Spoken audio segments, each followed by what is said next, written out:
The Electrical Validation Laboratory at the Packard Technical Center serves research, testing, and customer support roles. The primary role is validation. We test a number of components, everything from wiring harnesses to electrical modules to lights. An example of this for a full system test is our Tesla fixture here behind me. This fixture simulates the full electrical system of a vehicle. To start this test, we receive harnesses from our manufacturers and remove all protective covering and tape from the harnesses so we can see the individual wire segments.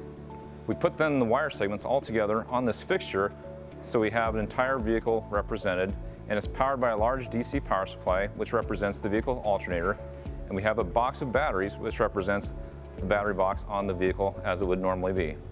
After we've connected all the harnesses together, then we proceed with doing what is considered to be a real-life, realistic, worst-case load profile test on the vehicle. For us, that consists of the truck driving at night in cold temperatures with rain. So we have all the exterior lighting on, defroster loads, heater loads, and mirror heat on at the same time. We use tools like an infrared camera to survey all the wiring segments, looking for wire temperatures to make certain they're not exceeding design limits.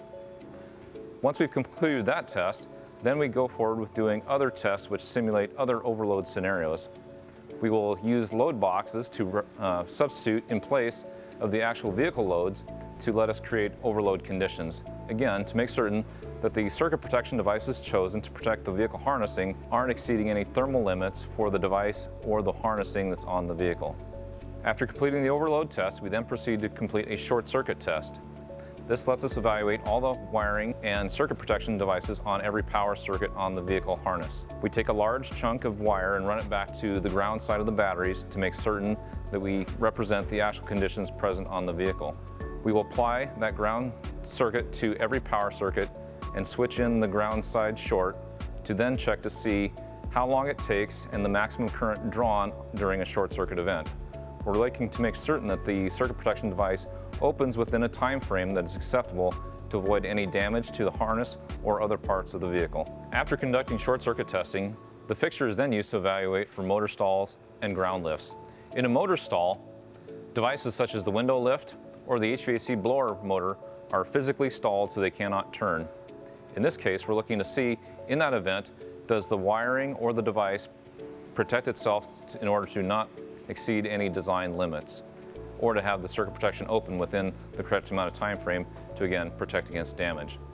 In ground lifts, we're looking to see what happens to the harness when a critical ground circuit is removed, and then the current return path then might flow through other return paths. In this case, we're looking to see if any of those other return paths, which might use smaller gauge wire, then exceed any thermal limits which we want to avoid. Electronic modules and other devices are exposed to climatic extremes which were represented by vehicle zones. Our vehicle zones are set up so we can actually determine through real-world testing what temperature extremes might be found in those areas on the vehicle. For instance, an area near the exhaust system is going to be exposed to higher temperatures than something inside the cab of the vehicle. The chambers here behind can produce temperatures as low as minus 70 degrees C and as high as plus 110 degrees C. Our chambers can also produce humidity to represent coastal climates and during times of rainstorm or other moisture in the air, which may potentially ingress into the electronic modules. Our modules are also subjected to vibration inputs, in which we do in other parts of the Packard Technical Center, not inside this laboratory. Modules are also exposed to voltage variations. We have a rack of equipment which simulates the DC power bus of the vehicle and represents and is able to produce all the noise commonly found in regular customer operation.